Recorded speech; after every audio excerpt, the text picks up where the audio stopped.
In this episode, I have an interview with the creator and writer of the ghost story based game Casting the Runes, and I talk about the changing roles of characters in the M-Space campaign.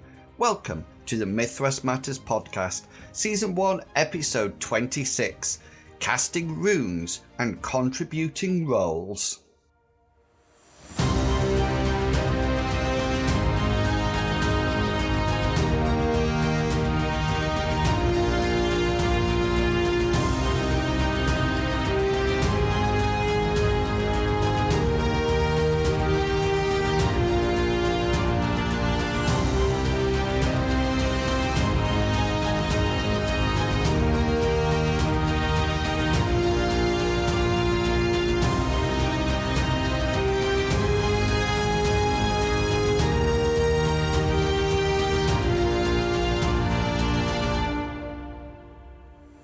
Hello and welcome back to Mythras Matters, a podcast dedicated to the Mythras rule set and all its supplements.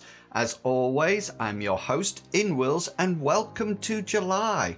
Now, if you live in the Northern Hemisphere, then we are welcoming in summer, while if you're in the Southern Hemisphere, wrap up warm, winter is on its way. I always have to remember that the listeners for this podcast are spread across the globe, so I should be more diverse in my introductions, I think. Summer usually means I have some time off work coming up, a summer vacation. When I have some vacation time coming up, I always want to try and get organised and make valuable use of it. As the time approaches, I start to put items on the "let's do that when I'm not at work" list. As you can imagine, it is slowly growing, and I know that when the time actually comes round, I'll probably end up doing none of it. It's a topic I cover in the next episode of my other podcast, The Inwils Interval. #self-promotion, links in the show notes. Added to this ever-growing list of tasks are a range of new rules and settings to hopefully create for and play. There are the Mythras combat rules that featured in episode 18 of this podcast.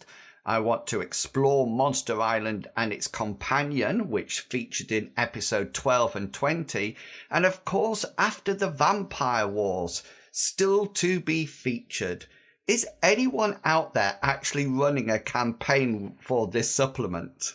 You might have heard from the pre-roll, that's the bit you hear before the episode begins. See, I can use all the technical podcast jargon now. That Mythic Babylon is now available. If you want to have a listen to the content for that supplement, then it featured in episode 4 of this podcast. As my vacation list expands, I thought it would be only fair for me to contribute to yours. So now you have a list of previous episodes to revisit. And maybe we will be able to add Destin to that game list soon.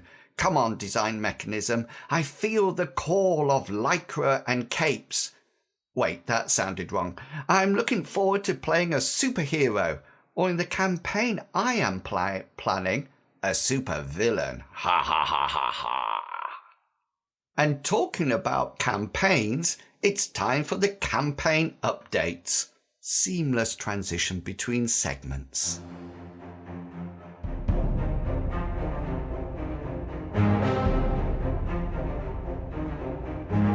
You might be aware that we are swapping between rule sets at the moment to bring more variation to our gaming. We are organising it that we play one adventure that would be a series of 4 to 5 sessions in the fantasy setting of Mythras, and then swapping to the sci-fi setting using M-Space rules for that adventure. One aspect of the new M-Space game is that I am encouraging the players to co-create the setting with me. Although I have my own thoughts about the campaign and setting, I want the players to feel that they can contribute to it. I guess I have the overview and balance of the campaign in mind as we accommodate the way the players want to explore aspects of the game with their characters. I'm really pleased that I encourage the players to take different roles to their fantasy characters in M-Space. For example, Mr. Pickles, who plays a law enforcer called Newman, we use surnames in the campaign to add that certain sci-fi feeling. Really enjoyed bashing thugs in the recent barroom brawl. A huge change from him standing at the back, healing and supporting the party as Bartleby the theist.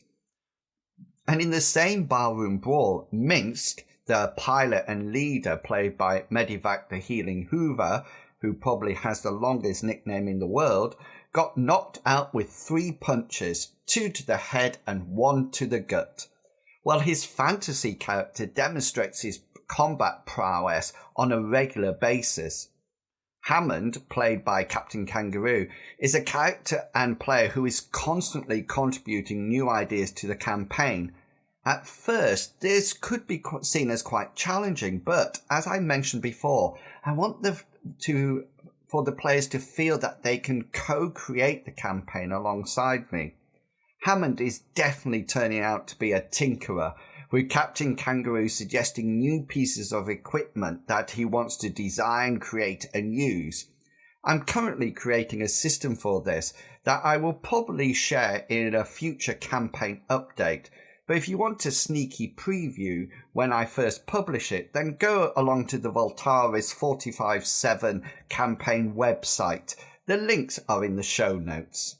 Oh, and before we leave the campaign updates, Longshank's EPG is unable to play for a couple of months due to real-life commitments.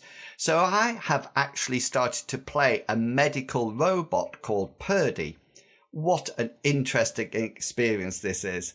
She has her own unique personality, and it's something that I will definitely feature in a future podcast segment or on a Gibbering GM YouTube video. This idea of the GM playing an NPC along with the players. Anyway, enough of this campaign space talk. Let's get on with this episode's interview.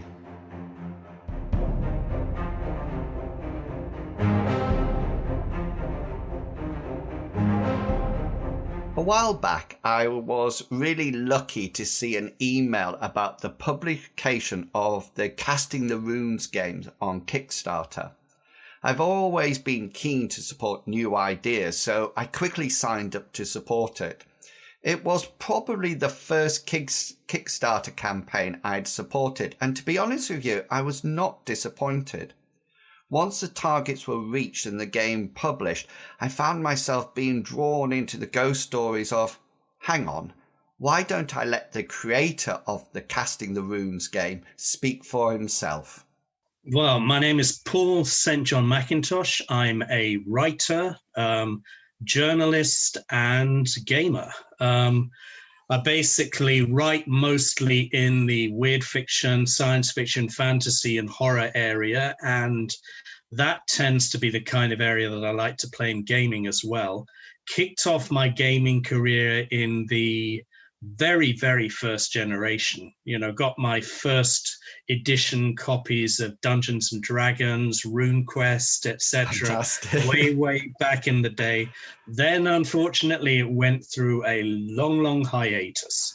Yeah. And I only got back into gaming in about maybe the past 4 or 5 years now, perhaps even a shorter time period than that. But basically what pulled me in was I started going over some of the materials and some of the gaming related fiction around, and I realized that, the quality of the writing and the thought in here is incredible. Yeah. This is really good stuff, really worth getting into. So that was what basically got me back to the gaming table, and it's been pretty much nonstop ever since. Fantastic. I remember the red book of basic Dungeons and Dragons that I came in on, and then sort of like mainly Advanced Dungeons and Dragons first edition that I don't think is even around now. Yeah. So tell me, you wrote Casting Runes. So what's the book all about? What's the game all about? Well, essentially, it's an effort to do a full-on 360-degree horror investigative game, which is not about Cthulhu and Yes. is not touched by the Lovecraft mythos at all. Yeah. I mean, it's not that I've got any issue or beef with Call of Cthulhu, Delta Green, etc. I love all those. I play them enthusiastically to the hilt. It's just, I thought, here's, first of all, a real gap in the market, where the more sort of traditional horror, traditional mythology, etc., isn't being given its full due because Cthulhu and Lovecraftian horror dominates the market so much. Very much so. Yeah, and secondly, because I'm really fond of the works of M.R. James and that whole period and tradition of ghost stories, occult fiction, etc., folklore. The renaissance of folk horror. All of this was being a bit passed by the Lovecraftian fiction, the Lovecraftian role-playing area. Yeah. And, so basically one too many times seeing some mythological deity or ancient British folklore recast as yet another avatar of Nyarlathotep, I just thought, okay, enough. Let's do this on its own merits. Yeah. And at the time I was reading through the sort of more narrativist generation of systems, came across Gumshoe in the SRD, thought, hold on, A, this gaming system is already available. B, it's a really good fit for this. And, it just seemed such a natural fit that all I thought I needed to do was just sit down and write it out. And that's exactly what I did. Fantastic. And I think I'm right in saying that it's based on the novels of M.R. James. Is that right? Yeah. Yeah, the short story, the ghost stories of M.R. James, but also who, is always credited as being the classic ghost story writer in the pure sense of ghost stories. Yeah. Not weirdish, not sort of pseudo-occult Madame Blavatsky-ish, but pure traditional classic ghost stories. And I thought that, as I say, wasn't being quite fairly represented enough and was just massive fun for gaming. And so I went ahead and did stuff mostly based around his stories and those of his contemporaries, Algernon Blackwood, William Hope Hodgson, Arthur Machen, E.F. Benson, who are regarded as, the classic ghost story, occult fiction generation, who all, interestingly enough, were writing at more or less the same time, which gave an immediate choice of setting. Yeah. Do it in the Edwardian period when all these guys are writing, which also happened to be a little bit neglected by the Lovecraftian RPG community in favor of either the 1920s and 30s or the full-on Sherlock Holmes Victorian period, the 1890s and earlier. The classic gaslight setting. Exactly. And this Edwardian setting for the M.R. James stories neatly slotted in between the two. Yeah. So that was more, like I say, it almost just fell together by itself. Fantastic. And I must admit, once I got my copy, or while I was waiting for my copy to arrive, I actually read some M.R. James ghost stories, and they are really fantastic. I really enjoyed them, and I totally agree with you. I ran a Call of Cthulhu campaign in Gaslight Victorian times, but the Edwardian times has not really been touched on by any system that I'm aware of. Yeah, I think there was something called Raiders of Relier, which tried to do Lovecraftian stuff for the Edwardian period. But, that's obviously with a different, and it was set in America as well, whereas M.R. James is classically based in either Britain or Europe. Yeah. And one of the real gems of working with this kind of material is there is so much inspiration out there.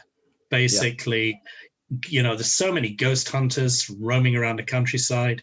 There's so many sort of classic British folk tales and legends. Basically, you just click on a random place on the map, look up its Wikipedia entry, and almost immediately anywhere in the British Isles, you'll find a legend or a ghost story that could be put into this game. Yeah. So it's astonishing how rich the available material out there for it is.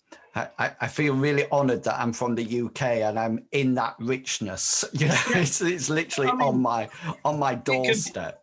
There's absolutely nothing to stop you doing this for any other country. In fact, I know there's actually been quite a bit of interest from France, interestingly enough.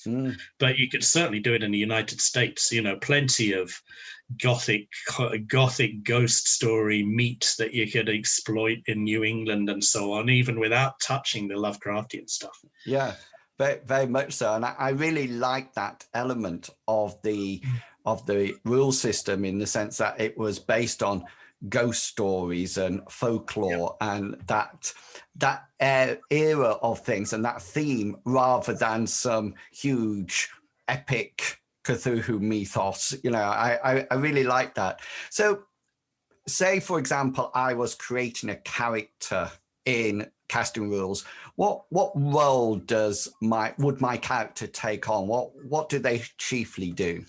Well, you almost have to make a physical wrench to get it out of the classic M.R. James mold, because he established such a strong prototype for his investigators, which were almost always scholarly types.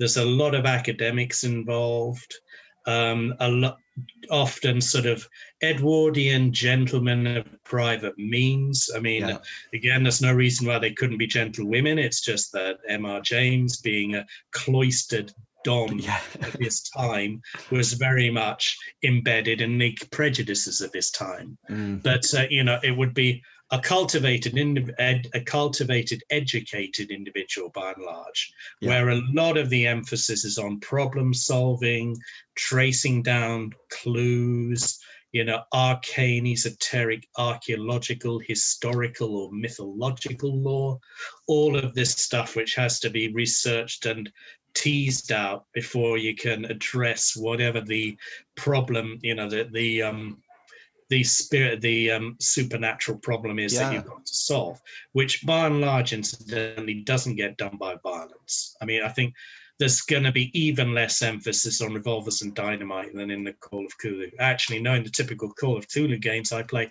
a lot less emphasis. Yeah. If it moves, blow it up. Classic Call of Cthulhu remedy. And I really like that aspect of legwork and investigation, and getting to that end point to solve a mystery or reveal what's behind what's been happening in the game or in the location. Are there sort of like ghosts in there? Will the players come up against ghosts and spirits? Oh, definitely. I mean, the classic one is that they're not the story behind a haunting. Yeah. I mean, for instance, there's two scenarios in the book. One of them is directly, almost beat by beat, based on a haunted house story by a classic Edwardian ghost story author. And however, it's by no means only ghosts. There can be, elemental and occult spirits of all sorts of much weirder kinds. There's quite a few monsters, interestingly enough. Nice. M.R. James, despite his reputation for being a great ghost story writer, actually managed to create some peculiarly horrible creatures and monsters as well. I mean, fantastic. There's a wonderful one, for instance, where, a tentacled thing with tentacles like a devilfish that runs around sucking people's faces off. So there's no need to dip into the Malleus Monstrorum for some really great monster inspiration there as well, if that's where you want to go. But by and large, not so many cultists, though there will be the occasional evil sorcerer. Yeah. And in some ways, a lot more human and historical traditional stories as well. Fantastic. The sort of mind-blowing, cosmic, weird horror stuff that drives you mad is not quite so much of a staple. But the off equally sinister stories of, damnation, penance, revenge, comeuppance, all of that kind of stuff is all baked in there. I mean, I love those words. I just love. Yeah, well, there's just Lovecraftian horror does also sort of somewhat lock you into a certain set of story templates as well. Yeah. And by going back to the more traditional folk tales, horrific legends, etc., you can often, you get access to a different repertoire of potential stories and scenarios, basically. Is casting runes, is it a rule system in itself? Would the players have to know about any other rule systems before they play it? I mean, it's got Gumshoe as a self-contained system in there using I think it's the second edition Gumshoe SRD with a few tweaks. So and partly I chose that system because it's relatively simple and easy to get your head around, especially for non-gamers, who don't necessarily have even a percentile dice. Yeah. And honestly, I suspect that the story could be done even with an even simpler system, something like the Cthulhu hack or the, Cthulhu Dark, one of the really simple ones you could possibly adapt it to. You certainly could adapt it to Mythras. And in fact, I've had the odd discussion here now and again about doing just that. Because in a sense, the setting is the setting is pretty much system agnostic. Yeah. As long as your system has got reasonable mechanics for investigation, you can adapt it to other systems quite well. Yeah. That said, Gumshoe does have a very strong focus on investigation, so that made it a very good choice. And I really like that. I like systems where the rules are simple enough not to detract from the actual gameplay. I just feel that sometimes if the rules too complicated, it detracts from everything. Yeah, and unfortunately, you always feel that you could have made it even simpler and clearer for people. But that said, I think it's definitely simple enough to support really fun gaming that is actually really focused on the subject. Yeah. And what about, if I'm an investigator, a player character that's going out and rooting out these evil spirits, am I going to get mad? Is there like a sanity? No, there isn't. Again, partly because of the decision not to focus so much on the Call of Cthulhu style play, but also because James just didn't emphasize people going mad so much. Okay. There is the established Gumshoe stability system, which does to a large extent function by, with a similar effect as sanity in Call of Cthulhu. It registers mental shock. Right. And mental destabilization, but to a milder extent, with no great long list of phobias, etc., or mad or spells of madness and so on.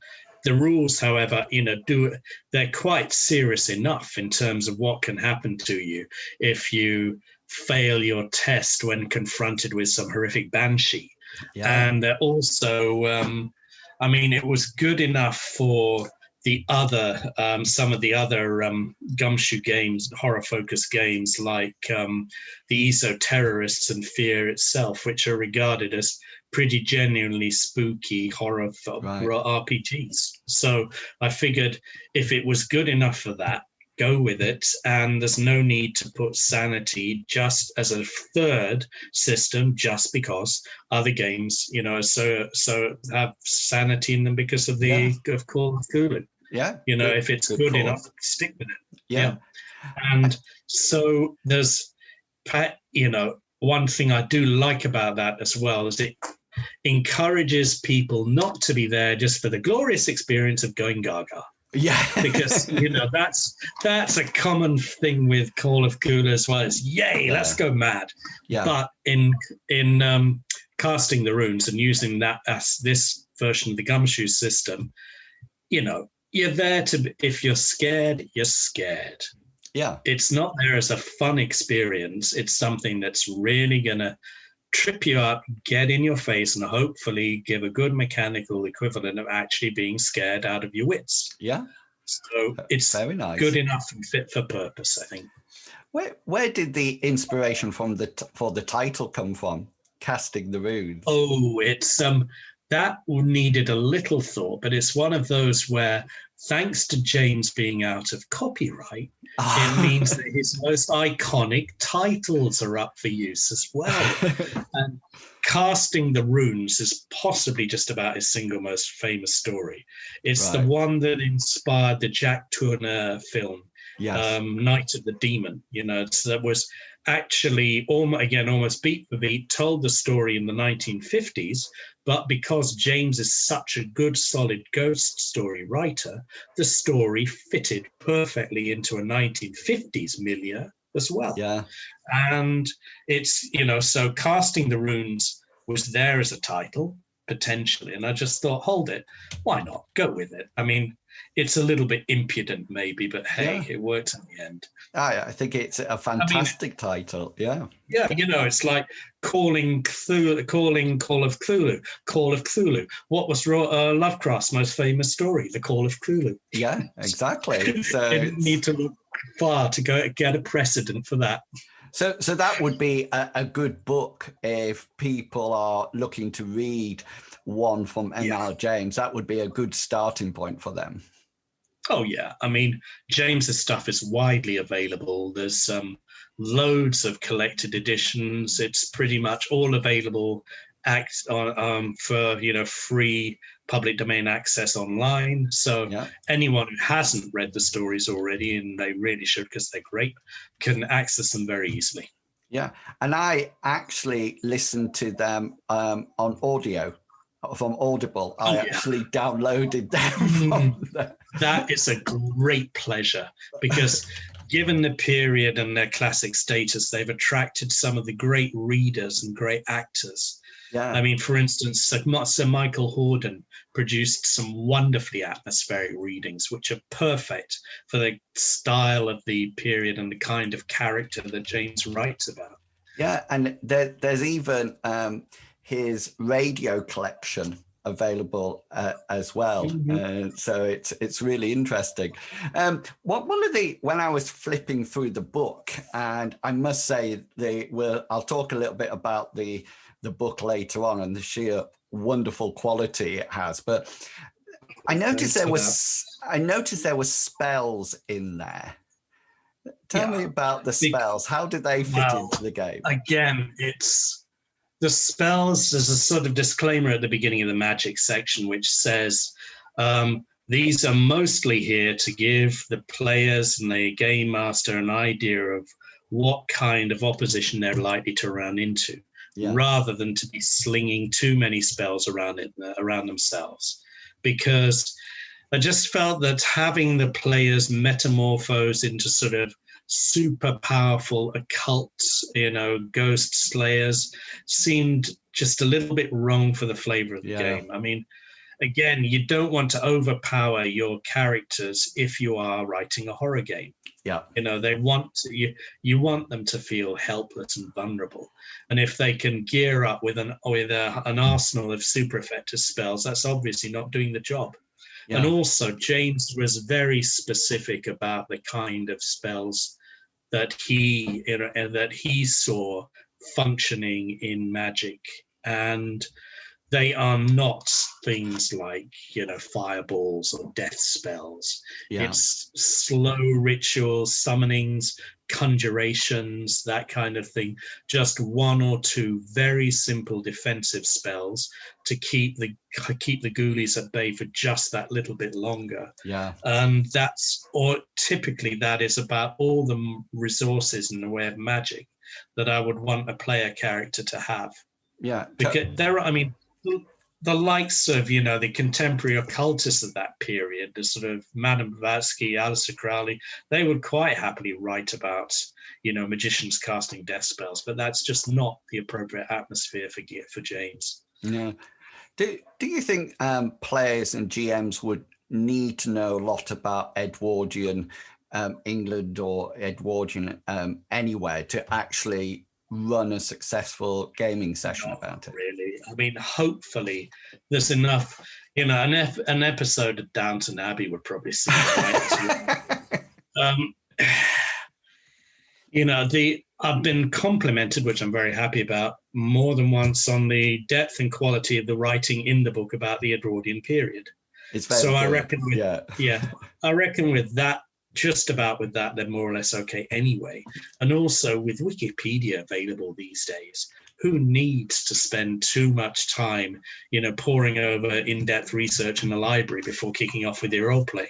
Yeah. Normally you can just riff off what sort of 5-minute read of a Wikipedia article, and that will be enough to underwrite a game. Yeah. And I often allow my players to search for things like, if they're going to a certain town or a village or anything like that, actually to search in real life, onto Wikipedia and sort of so their character gains that knowledge through themselves, and that's brilliant. So what sort of GM or player is Casting Runes written for? What sort of player would be attracted to it, do you think? Well, I'd like to say everybody. Yes. However, definitely, I mean, it's not necessarily the kind of game that you want. It's that you want for people, for game players and games masters who want non-stop action. Of course, there definitely is a role for it there. And indeed, you can do a lot of games and a lot of scenarios where there's all the car chases and gunfights that you want. In fact, we did this fantastic scenario, which unfortunately isn't in the book, on set around that, that island up in Scotland that had that mysterious disappearance of the lighthouse. Oh, yes. Yeah, and I'm trying to remember what it was called. I can't remember the exact name, but in that we basically had the occult investigators alone on the island with the lighthouse crew, defending it against an army of underground of goblins welling up from underground with brilliant with sounding rockets. So you basically had this sort of gunplay artillery duel with rockets, everything that you could wish for going on. So you don't need to do the quiet, low-key investigative stuff, but there is plenty of low-key of opportunity to do the low-key investigative stuff without necessarily having to pick up a gun once. And it's a really good opportunity to dive deep into the role playing and the atmosphere and the flavor and the characters. So role players who really like chewing the furniture when it comes to doing their role playing are going to love it. Yeah. And those who want to establish really rich, deep characters, who enjoy a really rich, deep setting, and be sort of challenged and mystified and entertained rather than always sitting on the edge of their seat waiting to see if the next dice is going to score a critical hit against the kobold. Yeah. Not that there's anything wrong with that, but there's plenty of other ways to play. Exactly. So I'm very lucky because I've got my copies of this. So if people are interested in buying it, is it on sale anywhere? Where can they get it from? It is. You can get it on Drive-Thru RPG, just like pretty much anything anywhere in the gaming world, and it's also available directly from the Design Mechanism too. Probably available through other sort of RPG access channels and even on Amazon as well. Oh, fantastic! As far as I'm aware, certainly the PDF. Hardback version still available to my knowledge. Print on demand, I think, is available via Drive-Thru RPG. So you've basically got all of the options except for the limited edition backers specials, which, alas, except for one or two people like my interviewer and myself, are no longer no longer available because it was a limited edition. But they are great. And I will put a picture of my wonderful copy in the show notes, I think, because I'm a very digital person, but I must say I'm so pleased that I've got the real books for this system. The quality, the art, the layout, the production of these books is absolutely fantastic. I absolutely love flicking through them and reading. It feels like a real, almost like a gothic horror book when I'm flipping through it, in looking at the skills and things like that. Yeah, I know. I know not only exactly what you mean, I also know exactly why. Because the designer did a wonderful job. She sought out exactly the right kind of typeface, the right kind of visual presentation that would actually almost duplicate a period M.R. James book. Right.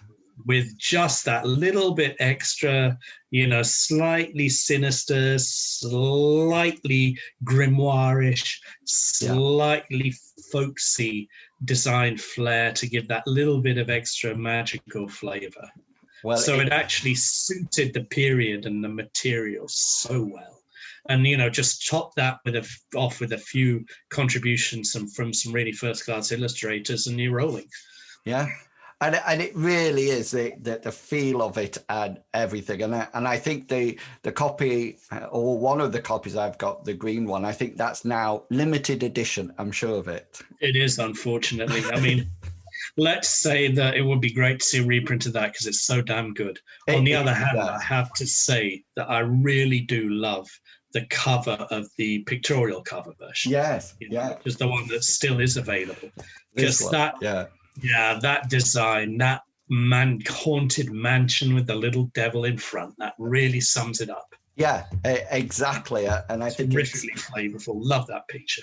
I think. And who was the artist and layout person? Well, the artist is Sophia's now head of, she's basically the Design Mechanisms head designer, and well deserved. I honestly can't remember who the cover artist is. Right. The actual person who painted it. But I had a lot of really great contemporary contributions for that volume that actually look really good in the black and white printing. And James actually had some really first-class illustrators of his work. There was in particular one youthful friend who died while James was still alive, but did manage to do some great illustrations for about the first and second volumes of the stories.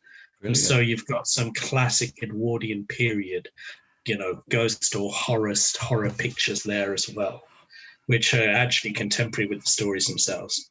Excellent. It really is. It's a fantastic system. I love it. I really do.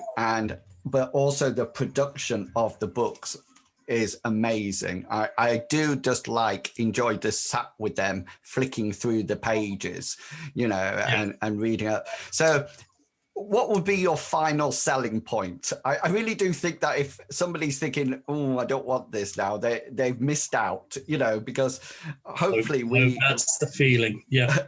It's from this discussion. It's one of these, I very rarely get creators who come on after it's been published. So I sort of had Mythic Britain or Babylonian, the rule books for that, the settings. I talked to the authors or the creators before the book came out. So it's really nice to have it this time. So, well, for one, I can tell you one reason for that is just because the thing was just done so quickly. It came out so damn fast. I hardly had time to pause to breath while I was writing it. Brilliant. So it was just amazingly, could get it done really fast. luckily didn't need too much editing and a readjustment, and it was just ready to go. Bingo. Yeah.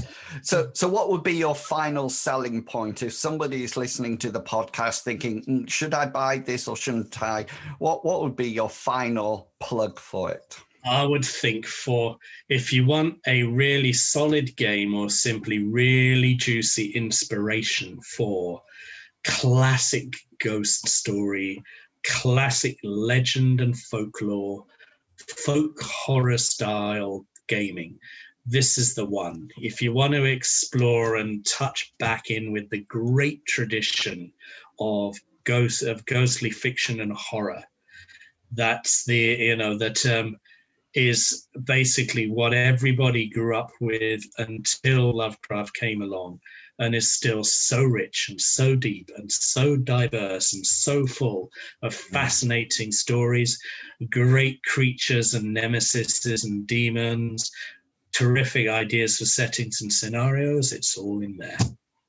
Fantastic. I would highly recommend it. Thank you so much for coming on Mythras Matters and sharing this. Not at all. It's been a pleasure. Great to talk.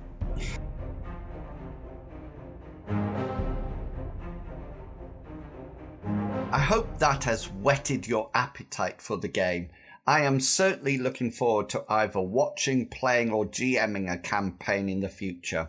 Remember, you can buy Casting the Runes from all the usual places that stock the design mechanism items. Remember, if you would like to contribute to the podcast, then why not drop me an email or message and let me know what you would like to cover. I'm always looking for reviews or interviews with people, so if you're interested, then email me at inwils@gmail.com or send me a message on the various forums I frequent.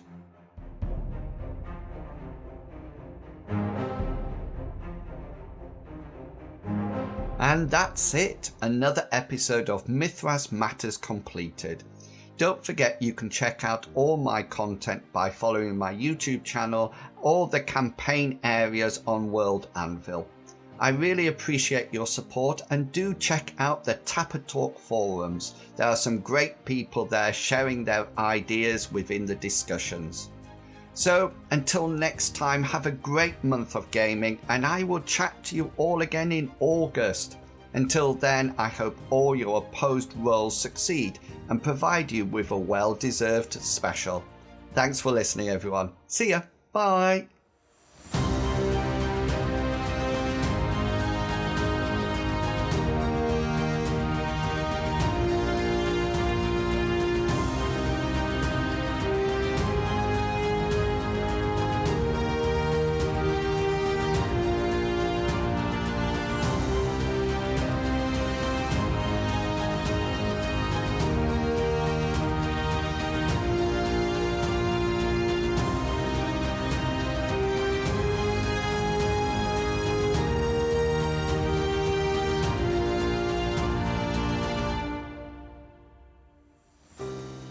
The content of this podcast is covered by the Creative Commons Attribution 3.0 license, so please give appropriate credit if you are sharing or copying any part of this podcast.